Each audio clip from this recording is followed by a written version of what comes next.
guys, thanks so much for joining me on YouTube for the full edition of the interview between Dr. Scott Taylor and I from the Monroe Institute. He is the president and they are the leader in consciousness studies. So I'm very excited to have an exclusive look and interview with him about all of the gateway process, the Monroe Institute, consciousness, and an exclusive look at page 25. Hi. Hey there, Stephanie. Hi, how's it going? It's going well. Actually, you were in law school, right? Yes, I actually did go to law school. And well, you can understand that. And after, was yours 3 years or 2 years? So law school is 3 years. I went for 1 year and I realized that was like not for me. I was miserable and like I was doing it, but I was like, this is not what life should be. Like I'm so unhappy. Yep. I have two first cousins. We have a small family, and one of them did exactly the same thing. Anyway, so I'm glad you got out. Yeah, me too. Thank you. I feel like people think that you are the CIA. Like I think people are a little confused because they think that you are the CIA or something. Yeah. And it's like, well, no. No. How did the partnership with the CIA originally start, the Stargate program? It was actually an Army program at the beginning. I think the CIA just held the documents for it. But Stargate wound up being this experimental program. They knew that the Russians were doing it, and we had to try to figure out how to do it too. And there were two different methodologies that they were looking at. One that was developed by Ingo Swann, which is controlled remote viewing, CRV. And one was a technique developed by Joe McMoneagle, which is called extended remote viewing, which comes from a meditative state. And it got him some really good information. The trouble was it had a long cool down period, meaning it took Joe a long time to get himself into that meditative state, like an hour and a half. And you can't do many remote viewings if you need that kind of a long cool down period. Well, the training officer for Stargate was Captain Skip Atwater, and he went on a mission to see if there was a way to reduce that time. And sure enough, that's what we're really good at the Monroe Institute, is how to enter into expanded states of awareness quickly and come out of them quickly. And so that's how the original interface between the two organizations was. It was a way to help Joe McMoneagle get into a meditative state quickly and come out of it quickly. I think that's one of the nice things that the document did, was to lay out the three different references to hypnosis, biofeedback, and transcendental meditation. And in the early part of the document, it talks about how each of those techniques requires that one side of the brain go up and the other one goes down. And you've got this you're always trying to suppress one and increase the other. And at the Monroe Institute, we think there's a better way. And that involved in the early days using binaural beats. And what binaural beats do is they put each half of our brain into equal amplitude and frequency. So they're both equal. So you have both the holistic side and you have the linear side operating equally. And then once that happens, then the whole brain starts to act as one unit. It's not two halves, it starts to activate as one unit.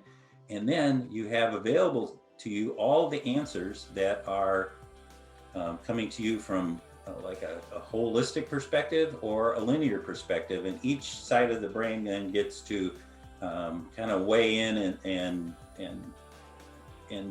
decide whether or not how this is useful. So yeah, we think it's a better approach, and it's an easier way to enter into the non-physical universe.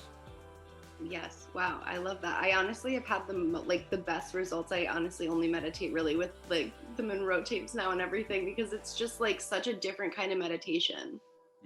It's extremely fast, and you can learn it quickly, and it's easy. Yeah. Because the kind of the thing we trainers say around the Monroe Institute is, you put on the headphones, and then the Monroe audio support, the audio technology that we use. I mean, if you are a willing participant and you put on the headphones and listen and just relax into the tones, you are there. Yeah. There's no option. It's not like you get it or you don't get it. Because you're a willing participant and you have the headphones on, you are there. And so your job as a participant is then to be able to figure out, okay, how am I experiencing Focus 15? What is my experience of Focus 21? Am I getting it with visuals? Am I getting it kinesthetically? Do I smell something, taste something? Am I getting it like a gestalt, this thought ball that just shows up where all the information's there? So it's a lot. It's a really wonderful way to enter into these states of expanded awareness. Yeah. So I know that everybody's wondering about page 25, right? So yeah. I have it definitely on your side, on my side. So we have to know, was page 25 intentionally left out by the Monroe Institute as like a part of the program, or was it like redacted by the CIA? Well, I can't speak for the CIA and their quality control when it comes to copying, reports. My own guess is that, whoever was feeding it into the Xerox machine made a mistake. Mm-hmm. Because at the Monroe Institute, we've always had page 25, always. And had anybody ever asked us for it, we would have given it to them. It's an interesting piece. I can give you kind of a taste of what's on page 25. We would love a little teaser. Okay, so there's 3 sections on page 25. The first section is kind of a carryover in terms of, they're talking about ancient religions. And when they end that paragraph on page 25, what they're trying to get across is that the gateway experience is very consistent with the mystic traditions of the world's major religions. So it fits very nicely into both East and Western cultures. Okay. So, great. The next part is all about the left brain. And there's 2 parts to this. One of it says that what's happening in science right now is that the left brain folks, those people who are very analytical, linear, verbal, that's how you think. They are now approaching the same results that the mystic right brain people came up with, in antiquity up until today. So he said it's like it's converging, and we're beginning to understand what the answers are for us as a species, now that both science and mystics are talking about the same thing, using different words, different metaphors, but that's okay. The other part of it that's kind of a subtext is that what we were talking about before, that both the left and the right hemispheres have something to contribute to our experience of our total self.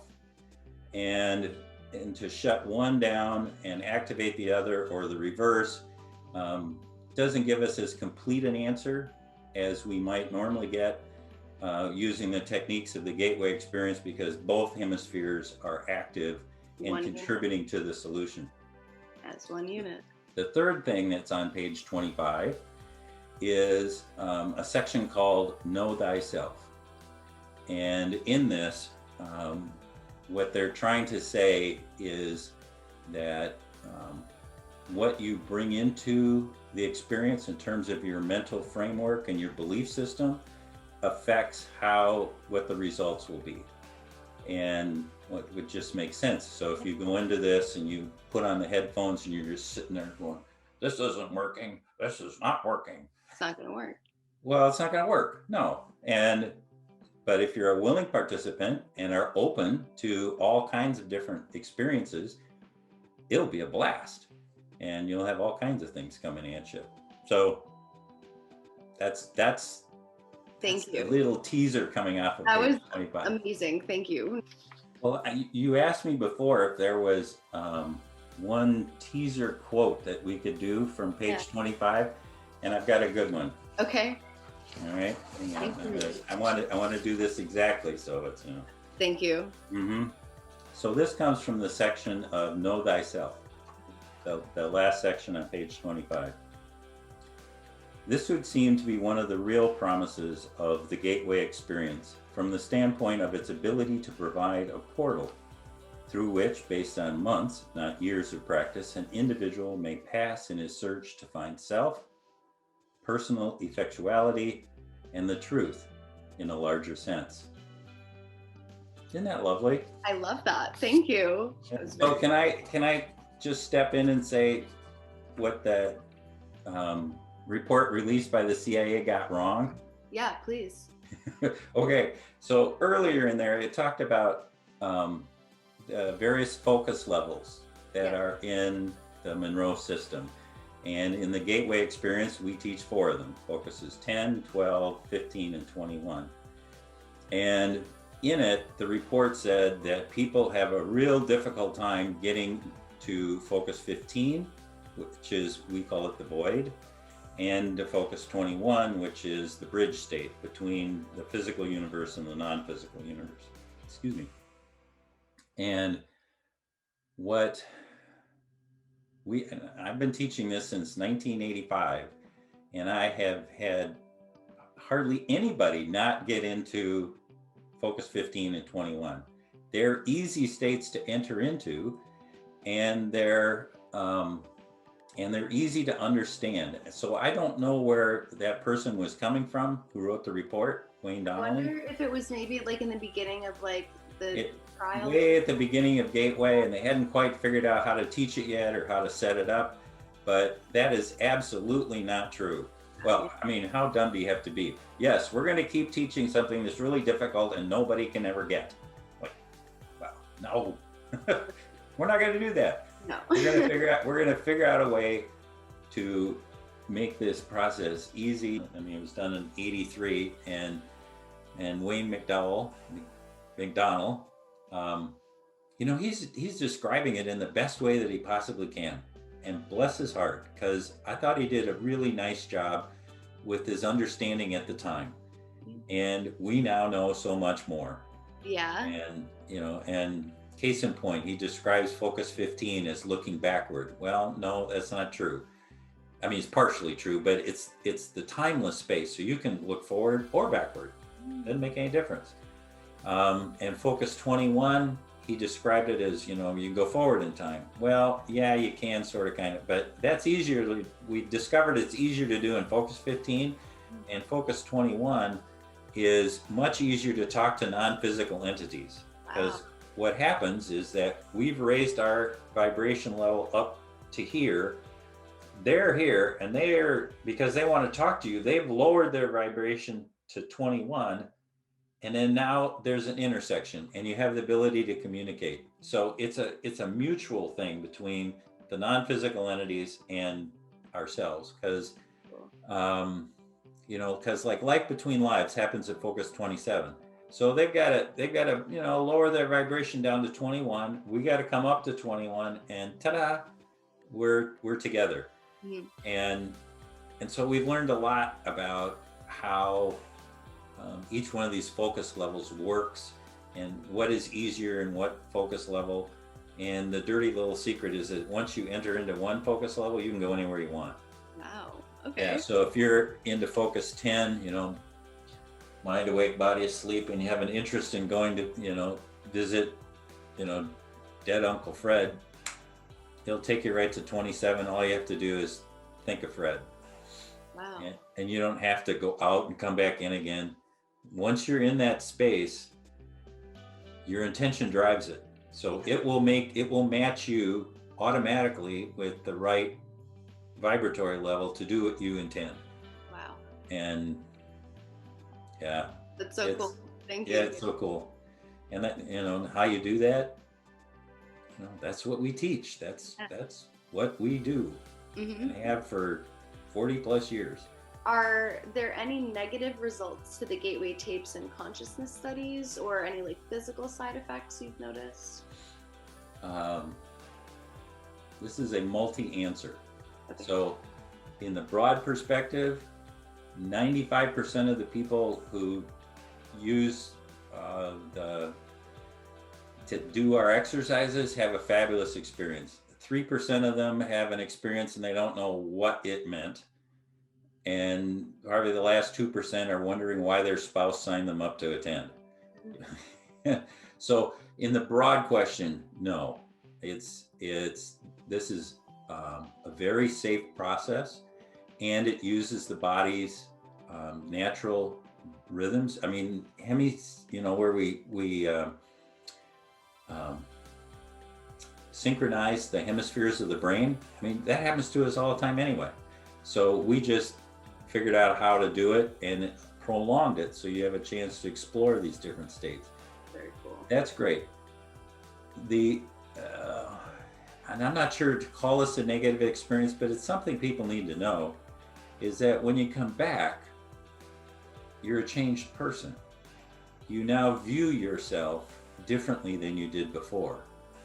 And as a result, when you come back to your friends, you come back to your family, some of them are going to understand that and they're going to go, Stephanie, this is so awesome what you did. And others are going to go, whoa, that's a little woo-woo for me. I'm not sure I can go there. And so, the social fabric that we return to after these experiences needs to be treated gently as you begin to understand who you are in context with the larger universe. And how do you explain to somebody that you're beyond time and space and what that feels like? So the reentry process, I advise people to, just be gentle with yourself and be gentle with your family and friends, because there's quite a shift that happens. And if you're looking for acceptance from some of your friends and they don't give it to you, that can feel like a negative experience. I don't think it is. I think it's the insights that we gain are worth their weight in gold. And if we need a new set of friends, fine, or agree to disagree. But that's the only thing I would say is of a negative thing. We do have some people who try the technology and they're just irritated by it. It doesn't fit with their vibratory patterns, and then we just go, it's not right for you. Use another methodology. Don't use ours. It's not very many people, really, really small, but it happens every once in a while. And you just go, yeah, that's fine. As with everything else, not everybody loves spaghetti, All right, I'll have a hamburger. Yeah. Could you explain how you research these focus levels and how you conduct the research to kind of formulate these in order to get them to where they are now? All right, I'm going to explain this using what is gateway, because this will get to the answer. So gateway has a couple of components to it. One is the technology, which allows us to raise up our vibrational levels so that we can then be sympathetic with different dimensions of the non-physical universe. So the idea is that you begin to resonate at an area that you wish to explore. So if you're interested in exploring expanded states of awareness, which is focus 12, we can raise you up to that area and it's easy for you to enter in and explore around. And so that was kind of the impetus back in the early days was, okay, what kinds of vibratory levels can we create using sound technology? And when we enter into these states, is it good for anything? And at the beginning, it was all experiential. Like, put the headphones on, drag the postman in, put him in the chair, and say, okay, what do you feel? What do you see? Where do you go? And so they found those first four using that. Oh, cool.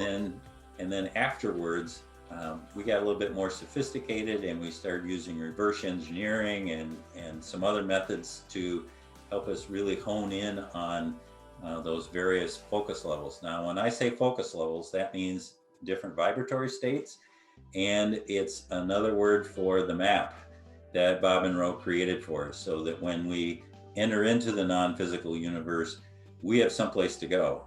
Because let's face it, if you just took off on a hike into a woods, you could wander around that woods. You have a great time, but what if your objective was to get to the other side of the mountain? You wouldn't know how to do it. Well, that's what we're really good at the Monroe Institute, is the map. You can come with us and say, you know, we're in the woods, but if we follow it this way, we'll get you where you want to go. Now, you can stop anytime you want and, you know, like mess around in the trees and whatever. Great. But if you want to get to the other side of the mountain, we can take you there. Here's the trail. And that's the wonderful thing about having to do this work with somebody like the Monroe Institute, is because we have guides. Yeah. We have people who can tell you how to get there, what tools to use, and, you know, if you encounter difficulties, how do you navigate that? It's just so invaluable because it makes your trip so much easier, and it allows you to experience things that you might not have thought of before.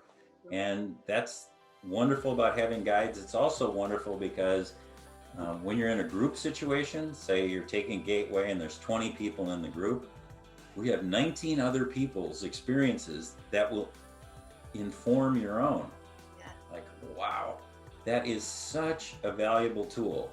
And very often what happens is that participants will get together and say, let's you and I go to the park bench. Okay. And so the two of you go to the park bench together in the non-physical universe, and you have a conversation, you know, look around, whatever, and then you come back. And when you're back in the physical plane, you talk to each other and go, this is what I experienced. Wow, that's so cool, because this is exactly what I experienced. So it's like verification of what happens during these experiences is significantly enhanced when you do it in a group.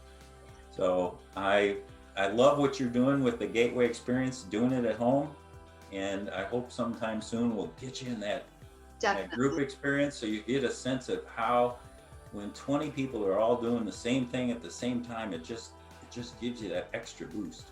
Totally, yes. Like, it's just so excited. Like, I'm like thinking about it, and I'd love to do one of those courses. And just I also had gotten some interesting questions about these aren't like off park, but I had heard about the Monroe Institute has a park bench, like in the astral, I guess, to have people. Yeah, you do. Yeah. Mm-hmm. Okay, I one of the followers got so excited. One of the followers asked if it was still maintained and still used and everything. Yes, absolutely. So I have some loved ones that I meet when I go into the park, which is Focus 27. That's the area of light between lives, and that's where we meet. We have our own park bench. And, you know, I go into that space of Focus 27, I put out my intent and sit down on the park bench, and there with me is the person that I would like to converse with. So it's for me, you know, that's my spot.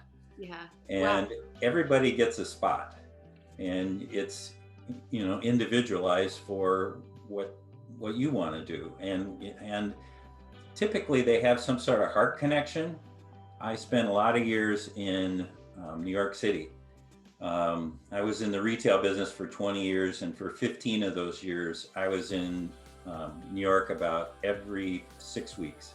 So I spent a lot of time in Midtown, and one of the things I love to do is to walk through Central Park. And Central Park has very distinctive benches, and so I just took one of those and put them into the astral. And it's the bench where I meet my loved ones. And here's one, and really efficacious. You like that word? I do. We are, and we do. Those two states are actually, Focus 15 is just like one of my very favorites on the whole planet. It's the source of all. The source. And we call it, the nickname is the void, because it's where all things exist before form. And it's a beautiful, exquisite space to be in. It's just really heart-centered for me. Yeah, I love that. That's awesome. And so actually that ties in with one of the questions. A lot of people were curious as to like how the gateway process and the tapes and everything have affected you since going through them as a whole. Thank you for asking. There's a couple of things. One is that right away, right after my gateway, my very first gateway, I felt like my intuition had just gained a new set of antennas, because it was just way out there, and I was picking up all kinds of really interesting and useful information, partly because I had the tools to do it, the one breath technique, but also I was paying attention, because I was getting information from all kinds of different sources that I would not have before taking gateway. So that's part number one. So my intuition is really up there. And the second one, for me, my connection with my deceased relatives and friends and loved ones. I maintain a connection with them, and I have an active, ongoing conversation with them, and it's quite a bunch by now. I mean, it's easier and easier the longer I do it, and it has given me great peace to know what they're up to, how they're at, how they're the information they have for me can help me live a better life. So those are the two big things. Yeah. Intuition and my connection with deceased relatives, friends, and loved ones. I love that. Thank you. So tying into that, I know connecting with loved ones that have passed and everything implies exploration of life after death. And as does one of the gateway process tapes. I believe it was 27, I believe. That's the area of life between lives, yes. Yeah, so how it explores life after death. So I was wondering, in summary, kind of from that perspective of the gateway, as well as your own experiences, research, etc., kind of what happens? Thank you for asking, because that is an area of expertise for me. I did my doctoral studies and in studying people who had near-death experiences. And then I used the Monroe techniques to take us so that we could actually experience what somebody making their transition experiences through a meditative state, instead of us, like having to go through a real near-death experience where you traumatize the body so much that it dies. And so in a quick way, what we know from all of the teaching we have around near-death experiences and the stories that we've heard and the research that I've done, when you leave your physical body for the last time, very often there is someone there to guide you. And you get to choose who that is. So, Grandma Jenny could show up, and that would be great. And it's their job to guide you through the tunnel to the light. And once in the light, there is a reunion with your relatives and friends, and it's kind of like this amazing party where everybody shows up and they're just like, yes, and they give you the big hugs, and everybody wants to catch up, and it's really active and joyful, and you get to plan it if you want. For me, it's going to be a tent kind of in the woods, and I'm going to have picnic food, and I'm going to grill burgers and have a beer, and you get to plan this thing that is your return party.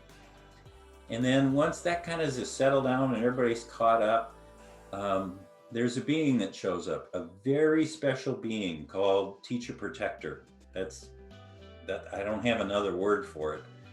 And it's their job to guide you through your life review. And you may remember that that's where you get to relive your life and begin to understand the lessons of your life from a larger perspective.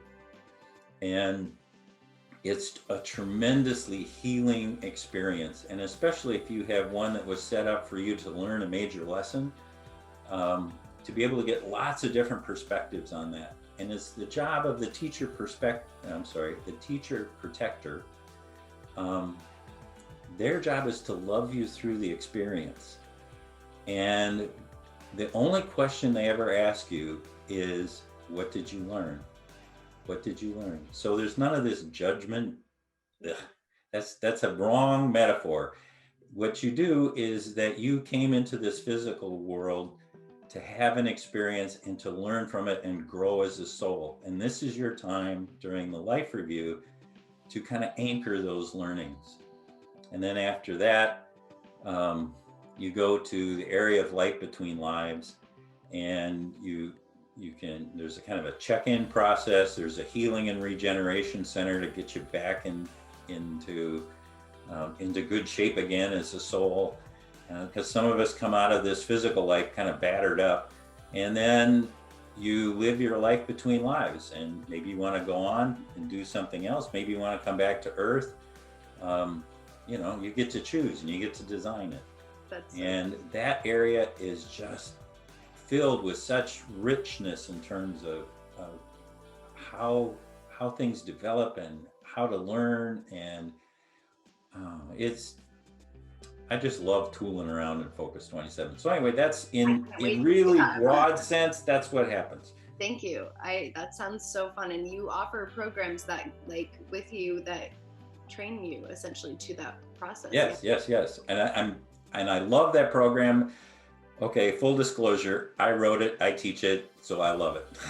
Well, I do. Yeah, it sounds really interesting. I can't wait. Yeah, and it's the people who take it really come away with a wonderful perspective on who they are as non-physical beings, and with the absolute assurance that they exist after life, and they know exactly what's going to happen, because during the course of the week we make that transition like 25 times. So they know what's coming, and they know how to have fun with it, and it's really quite extraordinary. It's amazing. Wow. Thank you for that. And amazing work developing that. That's really cool. Congrats on that. Thank you. I rather like it too. Yeah. One of the other questions as well, are you continuing work with the Gateway tapes? Are you expanding them even more? Yeah. So I appreciate that that you asked that question, because if you read this document, you would tend to believe that Gateway is frozen in time back in 1983, and that is really not the truth, because the Gateway experience really has two components to it. There's the technology that allows you to enter into these we call them focus levels, these states of consciousness, and then when you're there, we give you a whole series, like 27 tools and techniques to be able to navigate in the non-physical universe. So there's that section. And Bob Monroe, thank you, Bob, gave us a map. He gave us a map of what happens in the non-physical universe and places that you can go. And back in 1983, there were 4 places that we could go. Focus 10 was the state of mind awake, body asleep. Focus 12 is the state of expanded awareness. Focus 15 was the void. Focus 21 is the bridge, where we can start to connect with non-physical entities. Well, since then, we have expanded this tremendously. We now have Focus 11, which is the mind-body connection. We have Focus 18, which is incredible. It's the space of the heart. It's the heart energy, which is really important when we do manifestation work. There's Focuses 22, 23, which is the area of bewildered souls, people who leave their physical body, and for whatever reason, because of the manner of their death, they're confused about where they are. Focuses 24, 5, and 6, that's the belief system territory. So when people leave their body for the last time, sometimes it's really comforting for them to enter into the non-physical universe and begin to understand, enter into a place where it's familiar. So if you're, I grew up in Minnesota, in southern Minnesota on the prairie. So maybe when I leave my physical body, I'll wind up out at Minneopa State Park and the prairie and, someplace really comfortable. And then once you ask the question, well, is this all there is? Poof, the whole world then opens up for you again, and you move on to the area of Focus 27, which is the area of light between lives. And lately, in the last decade or so, we have now moved beyond the Earth system, the human Earth system territory, and we're exploring focuses 34, 35, 42, and 49. And those are all about 34 and 35 is the territory of us as a soul, but it's the whole soul. Everything from all times, all spaces, the full complexity of who we are as a soul, not this soul in the physical world here on Earth, but all of us. Some might call it the oversoul, if you've heard that term. So that's the area of that. And then when the area of I there, when they get together, that is called a cluster. So that's 42, where the I theirs, the oversouls, get together as a group. They operate and begin to understand, and that's who looks down on us and watches and observes and helps us as a species get better. And the last one that we're investigating is Focus 49, which is we call it the infinite sea of I-there clusters. So it's the next group up, and they're just massive amounts of I-there clusters that have then unto themselves a different kind of intelligence than we do here. And so that's the area we're exploring, and you can see that's all of this is significantly more enhanced than we do just back in 1983 or just with the Gateway program, because that takes a week to teach. And so we've taken some of these focus levels and broken them out into different programs so you can have kind of a logical sequence. Totally. Awesome. Thank you. What other programs you guys have developed, like since your partnership with the CIA? Would you like a demonstration? I'd be interested, yes. Okay. So what we have developed in the last 38 years is this, it's called the one breath technique. Okay. And what happens is that you breathe in. I happen to like to close my eyes, but you don't have to. You breathe in, hold your breath, and then you picture in your mind the feeling that is, say, Focus 10. And since you've done that, so you breathe in, hold that, remember the feeling of Focus 10, and then breathe out into that feeling. So it's breathe in. Whoa. And I am now in Focus 10. This is the state that Bob Monroe did all of his early out-of-body work in. And notice that I'm still present, I'm able to talk, but I am in Focus 10. And then when I want to come out, I use a little trick where I tap the fingers of my right index finger on something hard, and then repeat the number in my mind, 1, 1, 1, 1, which is back to normal consciousness, consciousness 1, Focus 1. That's it. I felt that. That was the craziest. Oh my God, that was Focus 10. Yeah, it really works. And so you can imagine then what an advantage that would be to somebody who's doing remote viewing, to be able to sit down, breathe in, remember the feeling, and then in comes the information. And I had a lot of comments where people really want to do like the programs that you guys offer, not just the tapes too, and they're very interested in it. So I think that's a really good point. I was going to ask, actually, we can jump to that one. What kind of programs and courses are you guys offering right now? I know right now I think it's just virtual because of like COVID and everything. Yep. So back in 1983, when the document was written, we taught one course. It was Gateway, and we taught you 4 focus levels and a bunch of tools, and it was in its nascent state. Well, today we teach 40 different classes, and they span all over the place. I mean, we're really well known for teaching out-of-body experiences. We're well known for teaching about soul rescue, and my personal expertise is in near-death experiences. But we've got courses in mediumship and time travel and manifestation, just a whole raft of courses. And they have been developed, you know, in the 38 years since the document was written. And up until COVID hit, we taught them residentially here in our campus in Virginia. And then when we had to close, we put them online. And I think almost all of our courses have now made the migration to an online format. Typically they're 5.5 days. But we have some weekend courses and some day-long courses for kind of like little mini subjects.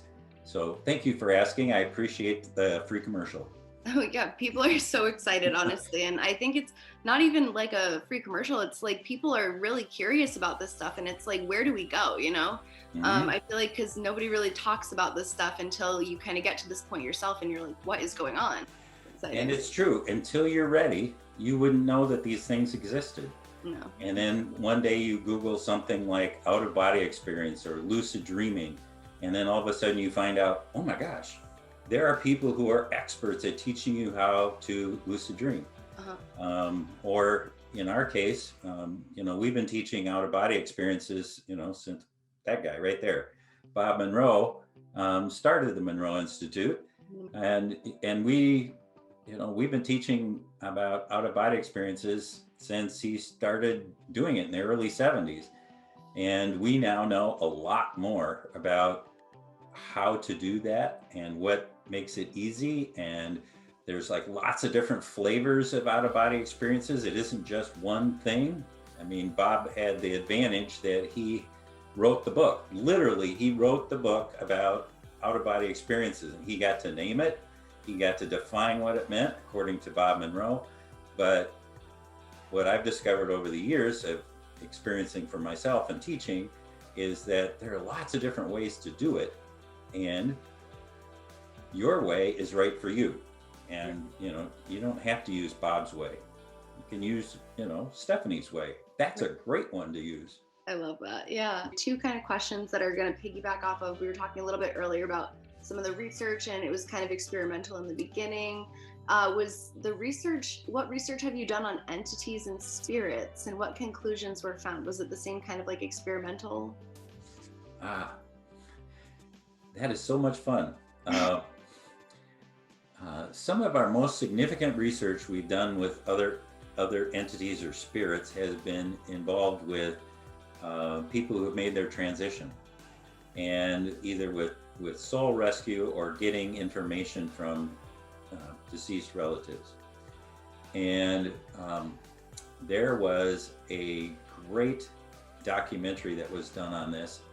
Go to the History Channel. Actually, it's easier. Go to YouTube and type in The Unexplained, that was the name of the series, Monroe, episodes 13 and 14. And they're 2-hour-long documentaries about our program, Lifeline, which is about soul retrieval, and how people be able to talk with people who've made their transition, and is this stuff real? And by the end of the 2nd hour watching this documentary, you're sold. I mean, what ordinary people were able to pick up from deceased persons was amazing. And the details they were able to get, just amazing. On the other side, like for me, when I'm teaching my near-death course, we deal with all kinds of entities and spirits. You know, certainly guides, and then, you know, with the reunion, with the dead relatives, pets, friends, loved ones, and all of that, when you enter into those conversations, you can verify it for yourself. I mean, is that really Uncle Fred? And you can ask questions that way. We teach courses on experiential mediumship, which is all about verifying who it is that's coming through before you enter into a conversation. Great class. Wow. Awesome. Yeah, that sounds really amazing. Yep. So we got entities all over the place. So conclusions made on that, they're all over the place, and like, are they good, bad? I've heard a lot of people like kind of speculating about like the nature of it, or is it like vibrationary? Oh, you have such good questions today. I think the easiest way to explain this is that the universe itself is made of love vibration. That's it. That is the core of everything that's in the universe. Full stop. Now, there are different ways to interpret different vibrations because they're all over the place. And, we teach a technique that puts up this energy ball around us that says we are going to use this energy ball to define who we are and what we want in the non-physical universe. And we can use this energy ball, we call it a RE-ball, which is an acronym for Resonant Energy Balloon. So we use this ball of energy that's around us to attract things we want. But if there's vibrations that don't match with our intention, we just set that out into our RE-ball and they can't get in. Just cannot.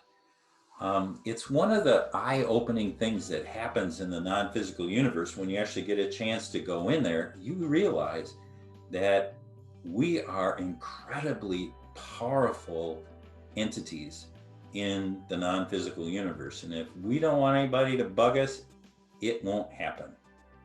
And that comes from our belief system, and it comes from our experience on how to match our vibration with what it is that we want to accomplish. Because in the non-physical universe, it's all about intent. What do you want to do? What do you want to have happen? And it's all about intent. And if something happens that kind of throws you off a little bit, usually it's there for a reason. And then it's having the ability to step back and go, wow, you just startled me. Why are you here, you snapping dog? I'm thinking of Harry Potter, dog with 3 heads, Love Harry Potter, yes. Yeah. So if all of a sudden that 3-headed hound showed up in our travels around the non-physical universe, the thing that happens, we train our people to do, is to step back and go, whoa, you startled me. Why are you giving me this message? What is it that I need to pay attention to that I'm not paying attention to? Because clearly you have my attention now. And just like that, they usually morph into something, and they, and it's your guide, it's your dead grandma or somebody saying, Stephanie, I really want you to take next week off because you've been pushing it too hard. And it's important for you to be available for X to happen next week. So please pay attention. That's why I was a 3-headed dog, drooling. And that just over and over again. So it's your belief system about what it is that you encounter, and having the sophistication to know what energetic patterns are being played out in the non-physical universe. And that's why Monroe is really helpful, because you can come back and you talk to one of the trainers and go, whoa, this cool thing just happened. All right, let's take a look at that. What do you think that means for you? And you enter into some really profound discussions. Love that. Thank you. Now I want you guys to take a special look at this part coming up with Dr. Scott Taylor as he explains a message that he actually got from his guides on tape during this interview. And it was essentially a message for all of us. So pay some close attention, and it's kind of some insight as to how the guides can communicate with you. And he essentially told me afterwards that these were all nonverbal cues and they were just overwhelming feelings in the moment. And he just felt so overwhelmed he wasn't able to continue articulating his words. So I thought that was a really beautiful moment, and I'm so excited he allowed us to share it. While people are in an astral projection out of body experience, could an entity take possession of their body, or could you not go back to your body? The answer is no. You can always go back to your body, and there's no possession thing. There's no way, because you have a physical body, you're tied to your physical body. You know, you've heard that silver cord thing, it's real. What happens when you have to go to the bathroom? You know, it's when your physical body has to go to the bathroom, there is no way that you can maintain that out of body state. Yeah. It will just grab you and yank you back. Oh. We have got to take care of this, like now. We are very much protected because we are powerful human beings. We have guides all around us. They are incredibly powerful, and they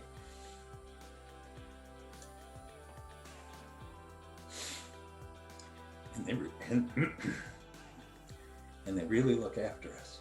Yeah. I just got a little love bomb. I love that. Oh, that's so nice. And there is no way that we can be harmed. Thank you. And it's really important that we know that, and that we feel that when we're out moving around in the non-physical universe, because it gives us confidence for what it is that we want to do. And yeah, so there's really nothing to fear. And we give people the tools and techniques like the reball I mentioned, so that you have absolute confidence in going where you want to go and experiencing what you want to experience. And that's the trouble with stumbling around in the woods by yourself. Yeah. It's helpful to come and use a system that, I mean, if you have that concern, you know, then come learn, and we'll show you what to do with that, so that when you enter into expanded states of awareness, you are so grounded in your tools and your techniques that it's just like, well, you know, stand back, you slobbering dog. You know, it's just, yeah, it can't happen. Awesome. Thank you. With that, advice on astral protection, like protecting yourself in the astral. Like the reball, I know you had mentioned, is it mostly intention? Yeah. Yep. You got it. You're really listening to me. So thank you. Yeah, it's really in an astral state, you want to set up your intention. Like, this is what I want to do. This is where I want to go. You know, when I leave my physical body, I want to go visit, you know, my grandma Ginny. Fine. And then providing that reball around you, that's enough. You're good to go. And you just know that there are entities that are looking out after you. Yeah.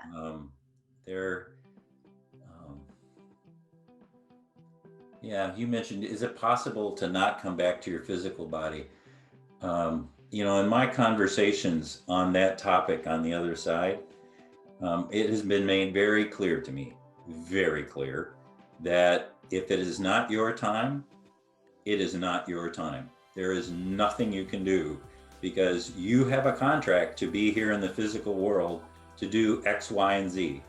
And you have guides that are with you all the time to help arrange the events in the physical universe to allow you to get that accomplished. And it's just like, they're looking out after you. It's like, no. You're gonna see that stoplight's turning red and you're gonna stop. You're gonna take a left instead of a right, and that scary person won't ever see you. I mean, it just happens all the time. They look after you, and it's the confidence to know that is utterly the truth.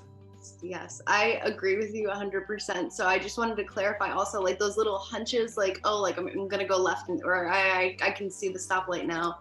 Those are like your guides, kind of like pinging you. Yeah. Yeah, it happens all the time to me in bookstores. I walk into a bookstore and all of a sudden, and I pull it off the shelf and it's just the right book at just the right time. Save you a lot of time.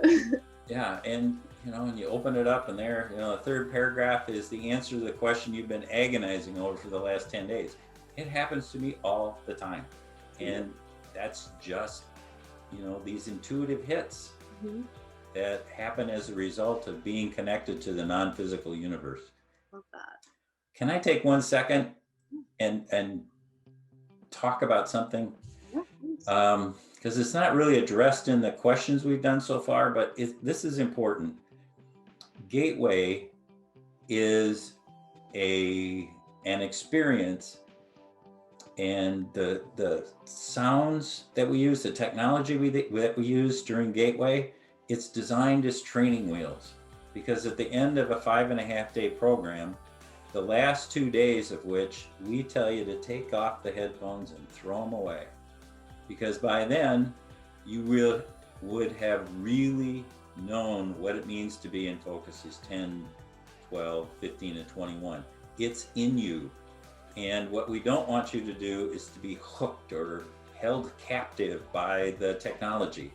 It's just a way for you to learn how to enter into those states. But once you've learned them, quit using the headphones. They're yours. They're your tools. You can do it anytime you want. Yeah, if you're watching this, Steffi and I did the 1 breath technique where we went to focus 10, just like that. Yes. They're yours. And it's not about it's not about the technology. It's about learning the skill set so that you can remember what it's like to be in focus 15 and go to the void and get creative answers and learn to manifest things. Awesome. So thank you for allowing me to get on my soapbox. I appreciate that. That was great. I like that. Every once in a while, somebody will say, do you use subliminal messages? Everybody asked that. Oh my God, that's such a good question. Thank you for addressing that. And the answer is absolutely not. Right? No. That's not fair. No. We're putting you into an expanded state of awareness. We do use guided meditations, but you always know what we're asking of you. We tell you that ahead of time, and we, what the voices are saying in your ears about go here, turn left, look at this, it's all straight up. We're a straight up kind of place. We're very transparent about what we do. There's no funny business in the background. We help you get into the right vibratory state. We give you the tools to explore and then give you suggestions for what to do when you get there. And you can choose to do that or not. It's yours. So that's part 1. The other question I get every once in a while is, what about drugs? Yeah, I get that question sometimes too. Yeah, and so we think that the gateway experience, using our technology and the praxis that we use in teaching, is a shortcut to traditional meditation, that you can enter into states of expanded awareness more quickly, more easily, and hold them for a lovely long amount of time to get done what you need to get done. That, I think, is a great shortcut. Drugs, on the other hand, is another kind of shortcut, but it carries with it a couple of really significant problems. First off is that, okay, so where did the experience come from? Did it come from you, or did it come from the drug? Am I then reliant on the drug to have this expanded state of awareness? And we don't believe in that. What we believe is the magic is in you. And what we're trying to do is to open up you to this experience. This is your birthright. You get to do this. It's a natural part of who we are. And we don't need drugs to do that. And of course, there's always side effects of drugs. And, and that's not good either. And depending upon which ones you use, there's legal consequences to drugs. So, in our world, we just say no. And when everybody comes to a course, we spend a little bit of time at the beginning talking about, don't use drugs this week, because you'll be confused as to whether you're doing it or the drugs are doing it. And I want you to be the magic, because it is you. We know that you have the capabilities to explore the non-physical universe. So let's just do that. Mhm. Let's open the gate and in you go. Awesome. Thank you. Yeah, I'd seen that on the frequently asked questions too, and like you explained it much better, but I had known that like you couldn't really, it's like a different kind of introduction, I guess. Yep. So our focus 35 and 36, explorations of alternate universes or other dimensions, Um,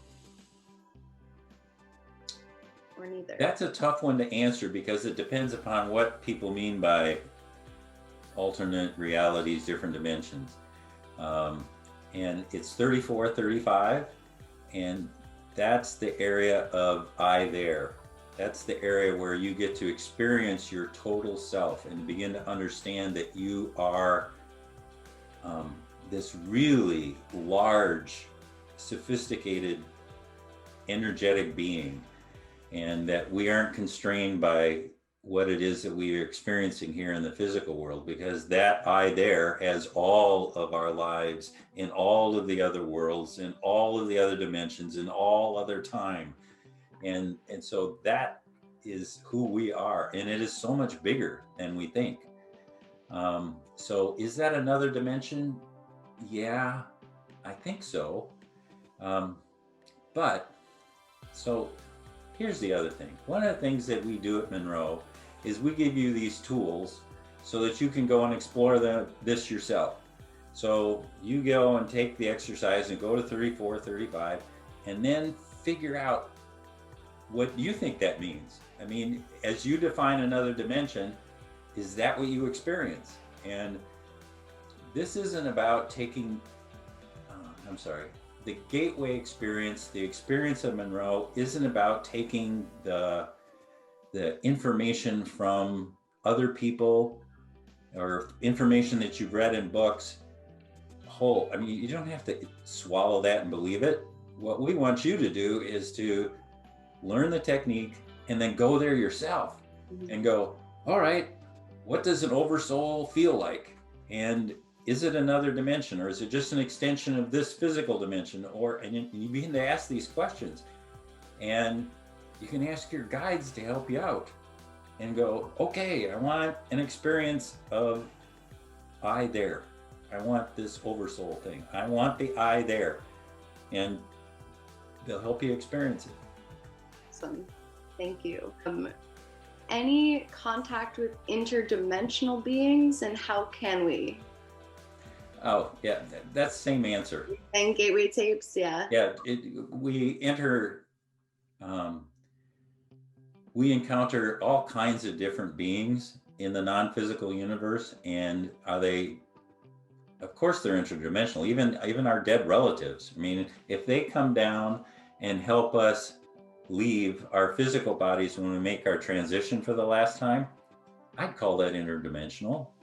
And then there's that amazing entity that is called the teacher protector, and angels and archangels, and there's just all kinds of beings from other systems that we have access to, and we do, just go figure it out. We give you the tools, say, here, use this portal, that'll take you there, and then set your intention and go.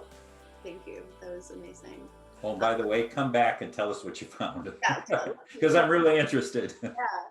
The conscious matrix. There are some vibratory levels that recognize that all information is available to us from any time, any space.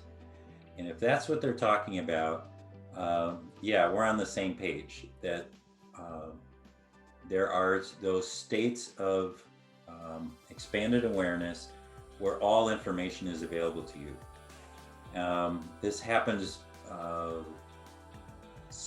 not frequently, but sometimes, like when near-death people, the ones I've interviewed, they'll come back and go, I was in a place where I knew everything. I knew everything. And I even knew the questions that were going to be asked before I knew the answer before I knew what the question was. And they describe it as it's the unity universe. It's where everything is connected to everything else. So of course, all information is available to us. Awesome. Oh my God. Okay, so could you? Oh God. Okay, so could you? Do you have any knowledge of our origin story or creation story? That's a complicated question, and I want to answer it in an unusual way. At Monroe, what we do is we give you the tools to go and explore the non-physical universe so you can find out the answers for yourself. And in a question like, what is our origin story? I think it's really important to understand that it's important to understand how communication happens in the non-physical universe, because it happens with images, it happens with feelings, it happens with this gestalt feeling. So when you go to the right focus level and you go in with the intention of finding out about the origin story, for you might see the origin story as an image of an ascending, spiral. I go in there and I see the origin story as the tree of life. Somebody else goes in there and they're seeing the origin story as a game of tennis. And what's going on is that the information is coming to us in its original form. And then when it enters into our consciousness, the only thing it has to work with are those metaphors that are stored in our memory. And for you, that spiral that goes up is the perfect metaphor. Now, it isn't for me because I don't have an affinity for that. But for me, the tree of life, oh boy, that explains it all. It's the same thing. Now, a physicist would get maybe the tennis game because the tennis ball whacked against a net explains, well, those are electrons, and when they hit the net of the holographic universe, what bounces back is another dimension. And of course, that's their world. Now, I look at the tennis game and I go, you hit the ball into the net, you lose. It just has a whole different meaning for me. So what happens then is that you come up with a spiral story. I got the tree of life. We have a tennis match over here. And then over time, what happens is people go and explore this, is that we have all of these stories and we start to weave them together. And then we come up with this tapestry of what it is that is the origin story, because it's 1,000 or 10,000 people looking at the same thing, getting the same information from the non-physical universe and trying to explain it in their own metaphors. And that's what's lovely about a group experience and reporting back, because you can see, where, oh, Scott, as you describe the tree of life, that makes so much sense, merged with what I discovered with the spiral, and the scientist in the background is going, 40 love, That's so funny. And but taken as a whole, now we begin to understand something about the origin story. And it's the same thing if we're talking about different dimensions, or we're talking about how dimensions talk to each other, what the I there clusters look like. What's really important is you go and experience it for yourself. Yeah. And don't take the words of other people, and then take your experience, merge with the knowledge from other people, and now you've got something, because you're coming from this place of your direct experience. Oh, that is so powerful.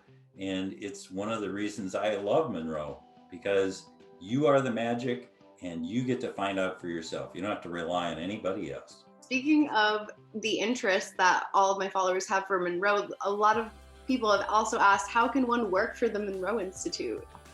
Bless your heart.